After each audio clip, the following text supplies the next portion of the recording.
tomatoes.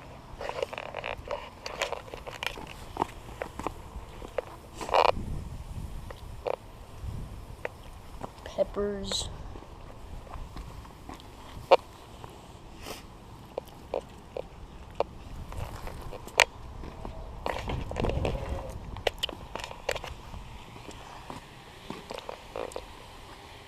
Mint and mint. Herbs.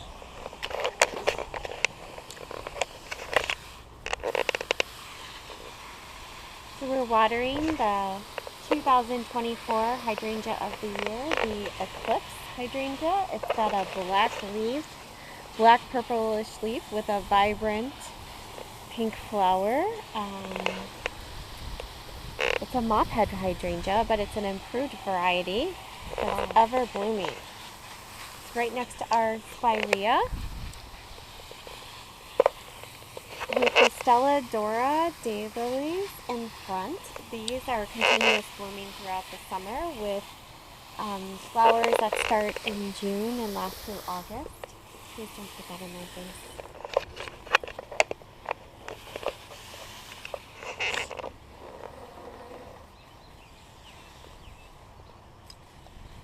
Then as we round the bend here, we have some very special lilies up on the top here that are called foxtail lilies. They're very uncommon with a spiky head. Did I get it? Yeah. And then for a color accent in front of them we have some golden heuchera that have a reddish leaf.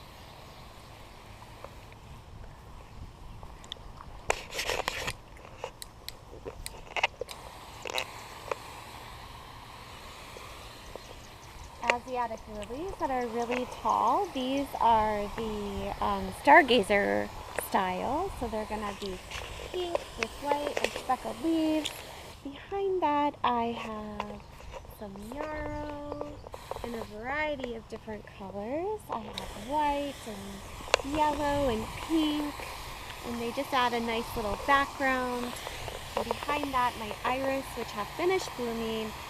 I'll be cleaning those up this week because I have way too many and I need to harvest some, share them with friends. As you can see, we had quite a bit of rain this year, which have caused the iris to flow in because they're so big. And as I work on this garden, I'm trying to fill in the front here with some dianthus, and I've started some salvia from seed that I'm putting in, which will add some purple color more likely next season because I just put that in.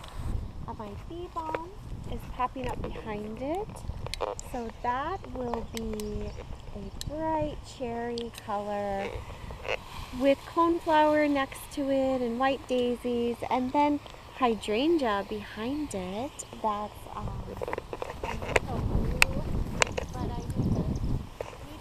some of the acidic fertilizer to get that real blue color. So it's purple now, and it's gonna. Purple now, and so I need to add more of the blue acidifier. So next season it'll return to blue. Oh. Because of the pH values in my soil. So let's take a look at the garden over here. What we have on this side. And we're setting up our garden boxes. Garden boxes.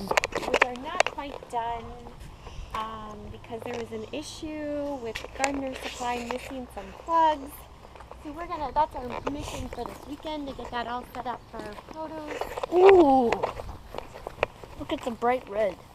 Those are Asiatic lilies, and those are the ruby ones. Asiatic ruby lilies. I also have a whole variety of lilies over here with Veronica in front. Pink Veronica. I know I'm blasting these, but I'm trying to get the watering done quickly. And then catmint. This is Walker's Low catmint. with some Veronica pink wands, Veronica speckled in, more catmint. And this I planted just last season versus this one is 2 seasons in, so you can see the difference in the growth. Next year I'm going to have far more catmint coming up, and I just continued it all in front to just fill in front of this ruby spirea. Behind the spirea I have Ansonia, which is a spring blooming flower. They have beautiful blue, like a deep blue bloom in the spring, so they're all done. And then in front of that, let me just look at the tag because I always get this one wrong. This is a meadow rue. This very soft leaf that's a native flower. And it has little purple flowers that will come out of it that are tall and very delicate. So that's a new item that I planted.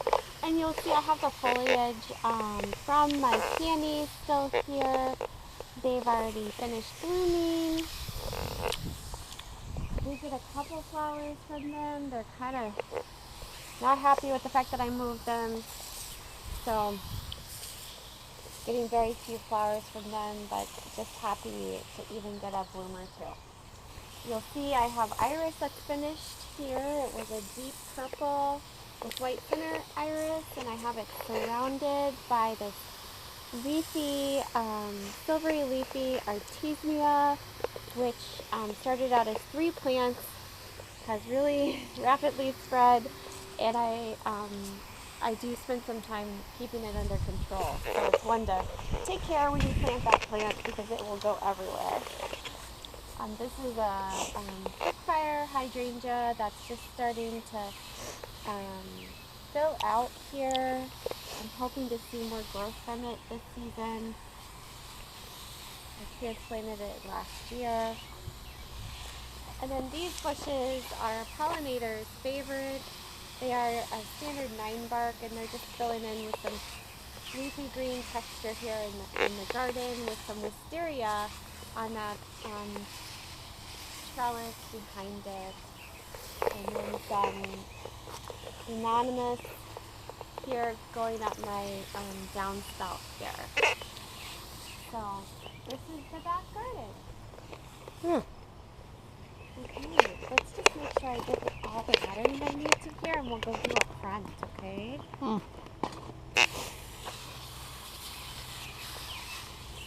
Vegetables. Yeah, these are not looking, they need to be planted.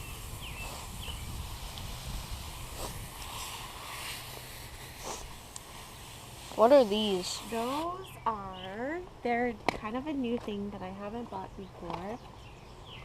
They're feverfew. It's a full sun perennial. Is it a vegetable? No, it's like a medicinal herb. Oh. Okay, let's go in front. You got this area speckled enough? I think so, right? Yeah. Yeah.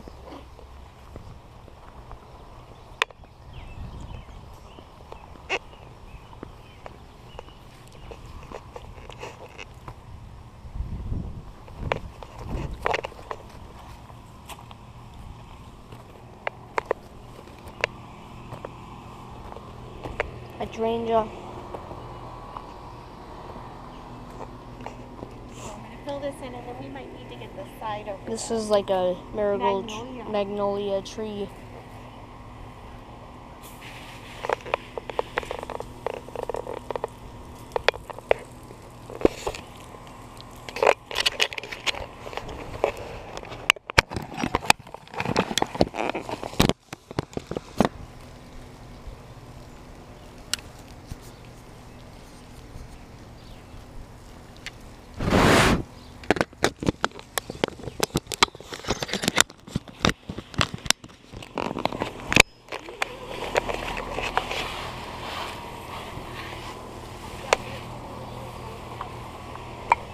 Yeah, we need a new hose. A new hose head. Yes. Because it is getting really more wet than between the flowers. That's terrible. The video's still running, so. Okay, so this garden has a lot of just kind of interesting plants mixed in. So this leafy green section here, this is called cup flower, that will grow to be about 6 feet tall with yellow flowers that look like very small sunflowers. And what's neat about cup flower is that when it rains, the leaves open up upward to hold the water. You can see it's starting to do that a little bit here. So it's a little bit of a unique native plant. It makes like pink sunflowers. They're yellow actually. Oh, I've seen some that are like pink over there. Yeah, these are, that's probably the bee balm that you're thinking about that I have planted in front of them that are like a ruby red flower. We also have a lot of autumn joy sedum. The Stelladora sprinkled throughout because they're just such a personal favorite of mine. And then as we move towards this under the deck area, this is a little bit shaded. So I filled in with Ligularia right here because it's big leaf. I have hosta, bleeding ferns. Hosta, bleeding ferns. I have heuchera, all in here. And then some more hosta. Hostas. I have some variegated loose stripes there with the yellow flowers. That's a little bit interesting. And I just speckled in. I'm trying to create some continuation with the burgundy heuchera speckled in along the edge. Different types of hosta. I've got some blue hosta in the front, some variegated right here. And then you'll see that as we move up this way, you'll see coneflower and rudbeckia and different types of daisies interplanted. Look I've at got the some gaps here you'll notice in the garden. Those gaps are intentional because this is where a lot of the gas line runs underneath our cable line. So I just started building in a walkway and planting some plants that don't have very deep roots around this area because we don't want to disrupt those important lines, but that's just my way of marking it. So what is your favorite plant in the yard? Oh, so I would say personally I just love hydrangeas. Those are my favorites. Yeah. But I really like the variety. Like you'll notice this here. This is, oh gosh, it's a white flower. Hold on. What is it called? It's not Veronica. It's a white native flower. I'll think of it later. And it's really grown. Like I added a couple more this year. Oh, Culver's root is what it's called. With the white spiky flowers. And I don't know. It's hard for me to pick a flower that I like. I just like the variety of what we have here. But certainly there's a lot that needs to get cleaned up here. Like my irises are a hot mess right now.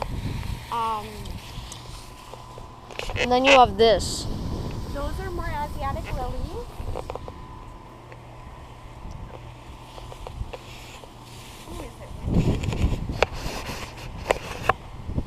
It's blowing hose spray everywhere.